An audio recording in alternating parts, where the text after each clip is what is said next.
Dear students, आज हम 9th class की फिर से ऑनलाइन क्लास लेके आपके पास सामने खड़े हैं। हमारे 9th क्लास की जो पिछली वीडियो थी उसमें हमने संख्याओं के बारे में पढ़ रहे थे और हमने बेसिक से स्टार्ट किया था। उसमें हमने संख्याओं के प्रकार पढ़ लिए थे, उसमें हमने भाज्य तक उसके सारे प्रकार पढ़ लिए। अब जो हमारा जो मुख्य टॉपिक है, जो हमारे टॉपिक से रिलेटेड है, वो वाला प्रकार है परिमेय और अपरिमेय संख्या। तो नया टॉपिक स्टार्ट करने से पहले आपसे एक अनुरोध है कि आप वीडियो को लाइक करें, शेयर करें और सब चैनल को सब्सक्राइब करें और अधिक से अधिक लोगों को शेयर करें ताकि वो भी इसका लाभ उठा सके लॉकडाउन के दौरान। तो हमारी जो अगली क्लास है उसमें हम पढ़ेंगे संख्या का, जो पिछली बार पढ़ लिया था भाज्य संख्याओं का। मैंने आपको क्वेश्चन भी दिया था कि आप 1 से लेकर 100 तक की जितनी भी भाज्य संख्या हैं, जिनका हमने बताया था कि 25 संख्याएँ होती है, उनको आपको लिखना था और आपने लिखा भी होगा। तो हमारी जो अगली टॉपिक है, अगला जो प्रकार है इसका संख्या का, वो प्रकार है परिमेय संख्या। कौन सा है? परिमेय संख्या। और यही जो टॉपिक है ना, वो आपकी सब्जेक्ट में दिया गया है, चैप्टर नंबर 2.1। ठीक है, आपका चैप्टर कौन सा हो जाएगा? ये 2.1। फर्स्ट चैप्टर के लिए आप हमारे सर की जो वैदिक मैथ है उसको आप वीडियो देख सकते हैं। परिमेय संख्या, इसे हम रेशनल नंबर भी कहते हैं।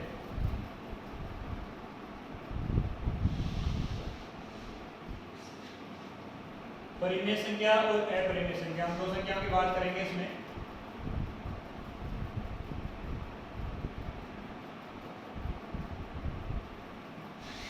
इसे कहते हैं इरेशनल नंबर।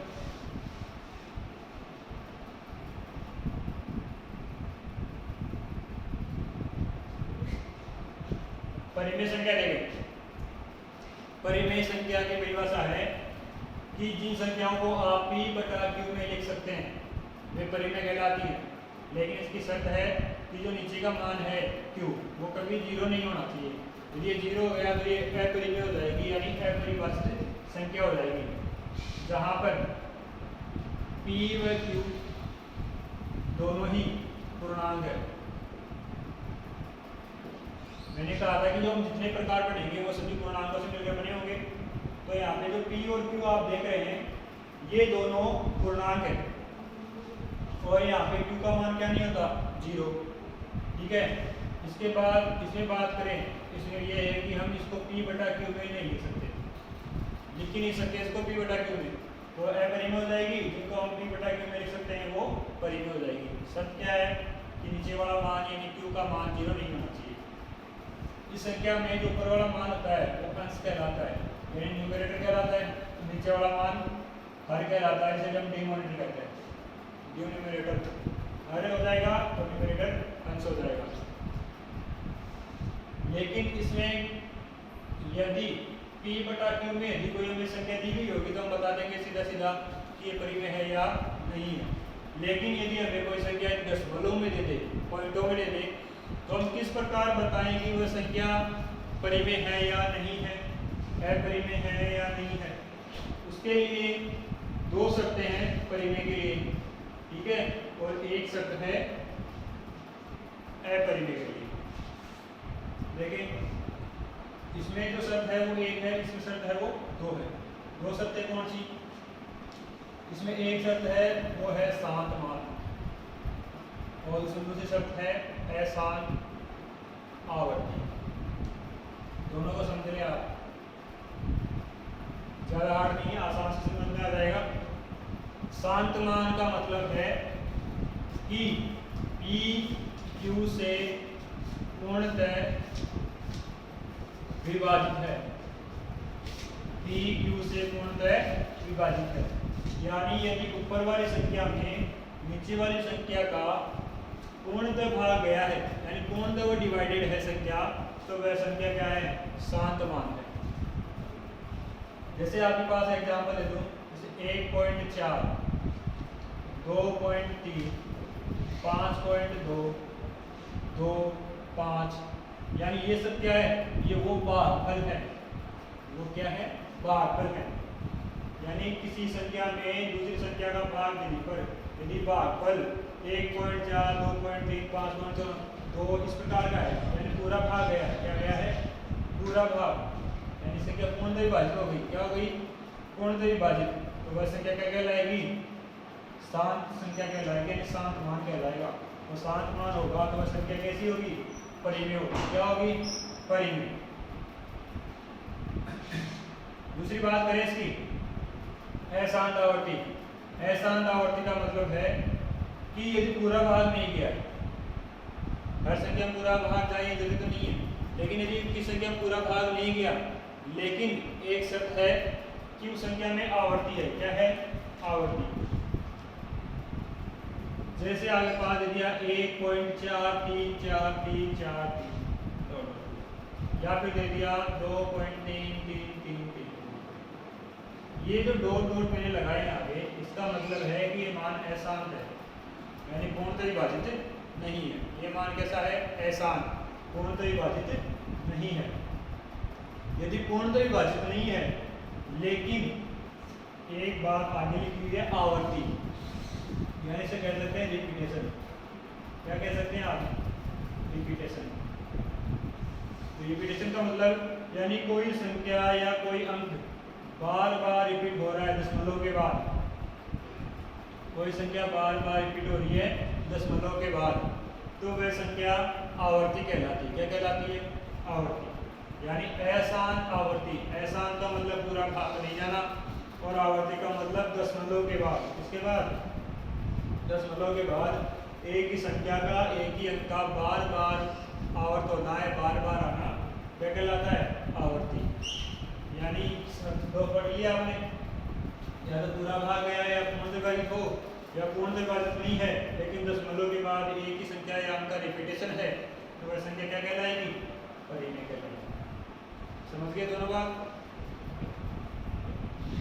उसके बाद बात करते हैं अपरिमेय की। तो अपरिमेय में एक शर्त है, इसका विपरीत, यानी अशांत मान तो होगा ही होगा, यानी पूरा भाग नहीं जाएगा, लेकिन कोई संख्या रिपीट नहीं होगी, यानी अनावर्ती होगी। क्या होगी? अनावर्ती, नॉन रिपीटेड संख्या। जैसे एग्जांपल दे दें 1.10001000111, तो इसमें देखो आगे डॉट डॉट डॉट, यानी डॉट डॉट का मतलब यानी अशांत है। साथ में यहाँ 1 आया तो बाद में 1 नहीं आया, या फिर 10 आया तो बाद में 10 नहीं आया, 100 आया तो बाद में 100 नहीं आया। इसका मतलब कोई भी संख्या बार बार रिपीट नहीं हो रही, एक ही नंबर बार बार नहीं आ रहा। जैसे यहाँ पे 43, बाद में 43, बाद में 43, लेकिन यहाँ पे ऐसी कोई संख्या नहीं है जो बार बार रिपीट हो रही हो। इसका मतलब ये अशांत है और अनावर्ती है, नॉन रिपीटेड संख्या है, नॉन डिवाइडेड, नॉन रिपीटेड। ठीक है, ऐसी संख्या को हम क्या कहेंगे? अपरिमेय संख्या कहेंगे। क्या कहेंगे? अपरिमेय संख्या। समझ गए दोनों बातें? पूरा देख लो एक बार। जिनको हम p/q में लिखते हैं परिमेय है, जिनको p/q में नहीं लिखते अपरिमेय है। यदि दशमलव में दी गई हो तो कैसे पहचान करें? या तो पूरा भाग गया हो, कंप्लीटली डिवाइडेड हो, या फिर कंप्लीटली डिवाइडेड नहीं है तो पॉइंट के बाद या दशमलव के बाद एक ही नंबर का, एक ही अंक का बार बार आना, क्या कहलाएगा? अशांत आवर्ती। जिसे हम किसमें काउंट करेंगे? परिमेय संख्या में। किसमें काउंट करेंगे? परिमेय संख्याओं। इसके बाद अपरिमेय की बात करें तो p/q में नहीं लिखी जाएगी और शर्त होगी अशांत अनावर्ती। यानी यदि दशमलव में दी गई हो तो उसमें कोई भी संख्या बार बार नहीं आएगी और पूरा भाग भी नहीं जाएगा।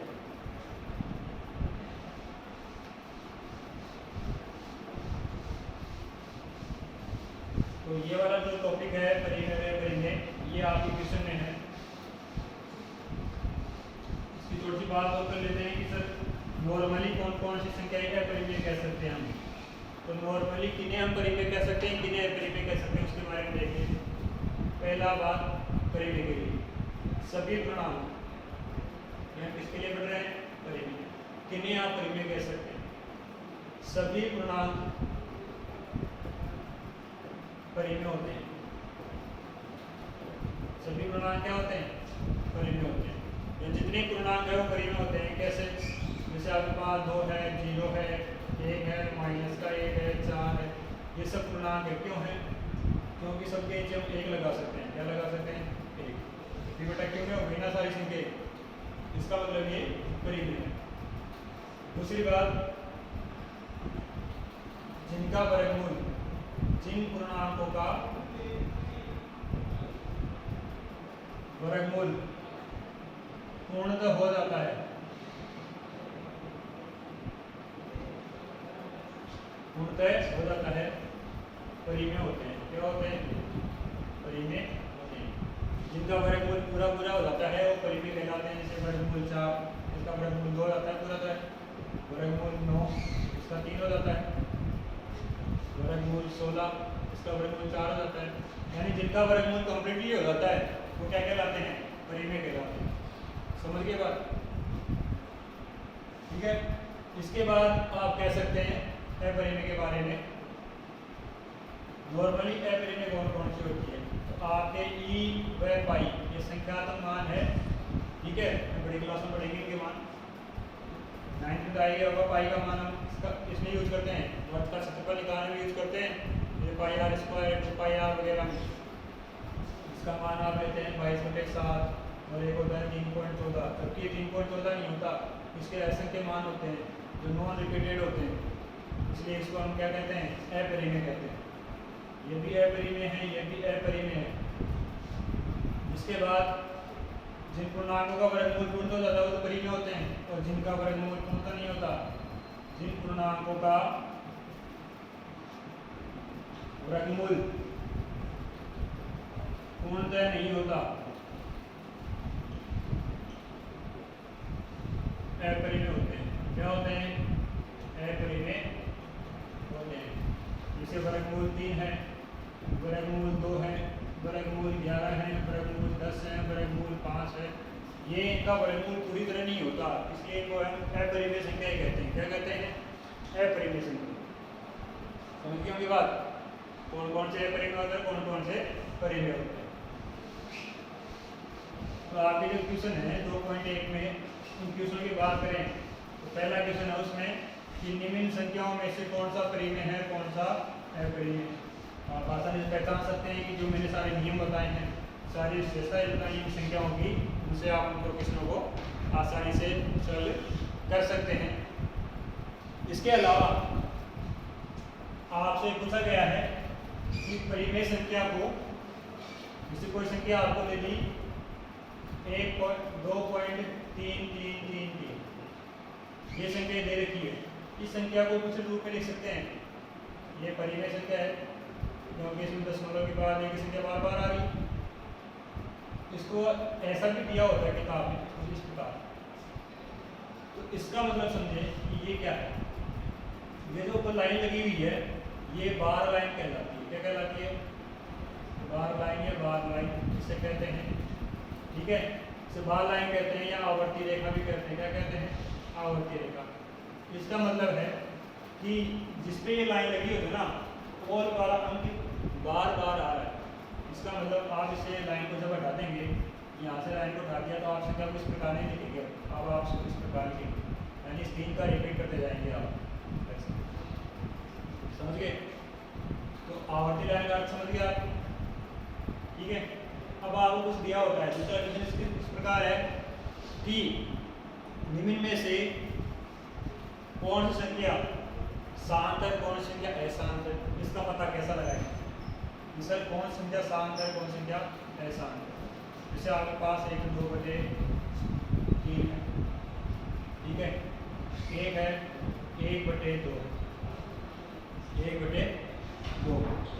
तो ये वाली शांत है या अशांत है, इसका पता लगाना हमें। इन दोनों को पता लगाना है कौन सी शांत है, कौन सी अशांत है।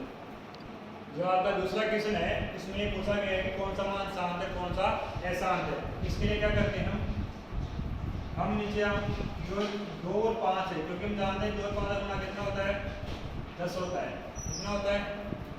10। और 10 का मतलब ऊपर वाली संख्या में एक पॉइंट लग जाता है, एक संख्या छोड़। जैसे 2/10 है, इसका हो जाएगा 0.2, यानी 2 छोड़कर 1 पॉइंट लग जाएगा। यदि 23/100 है तो 2 संख्या छोड़ के पॉइंट लग जाएगा पीछे से। यदि 123/1000 है, इसका मतलब पीछे से 3 संख्या छोड़ के पॉइंट लग जाएगा। यानी जितने नीचे जीरो देना उतने संख्या छोड़ कर ऊपर वाले पॉइंट लगा देते हैं, वो मान शांत हो जाता है। यहाँ नीचे भी 3 है, 3 को किससे गुणा करेंगे? 0 जाए, ऐसा को धोखा ही नहीं, 5 भी जोड़े, 5 की घात 0 जोड़े, गुणा करें तो भी मान नहीं बन रहा। ठीक है, यानी ये मान क्या है? अशांत है। यानी जिसमें नीचे की तरफ 2 और 5 के समूह बनेंगे, किससे बनेंगे? 2 और 5 के। यदि हर में 2 और 5 के समूह बन जाएंगे तो वो मान शांत होगा, और जिसमें 2 और 5 के समूह नहीं बनेंगे वो मान अशांत होगा। जैसे इसमें 1/2 में आप इसके साथ 5 की घात 0 लगा सकते हैं। ठीक है, तो यहाँ 2 की घात 1 है, तो यहाँ 5 की घात 1 और ऊपर 5 की घात 1 से गुणा कर देंगे। यानी हो गया 5 एकम 5 और हो गया 5 दूनी 10, यानी हो गया 0.5। कितना हो गया? 0.5। यानी 2 और 5 का समूह नीचे बन गया, और इसके अलावा कोई अंक यहाँ पे नहीं है।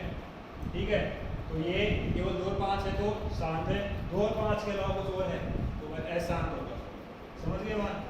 ये मान शांत हो गया, ये मान क्या हो गया? अशांत। ये स्टूडेंट्स, आपने हमने परिमेय संख्याओं के बारे में पढ़ा, अपरिमेय के बारे में पढ़ा, उनकी शर्तों के बारे में पढ़ लिया, उनके नियम पढ़ लिए, तो कौन कौन से को हम परिमेय कह सकते हैं, किस चीज़ को अपरिमेय कह सकते हैं, इसके बारे में पढ़ लिया। शांत और अशांत मान निकालना सीख लिया। इसके बाद जो हमारा आप कल एक्सरसाइज 2.1 सोल्व करेंगे, उसके इक्वेशन निकालेंगे और उसके कोई संबंधित प्रॉब्लम है तो हम उसको कल डिस्कस कर लेंगे यहाँ पे। तब तक के लिए आपका धन्यवाद।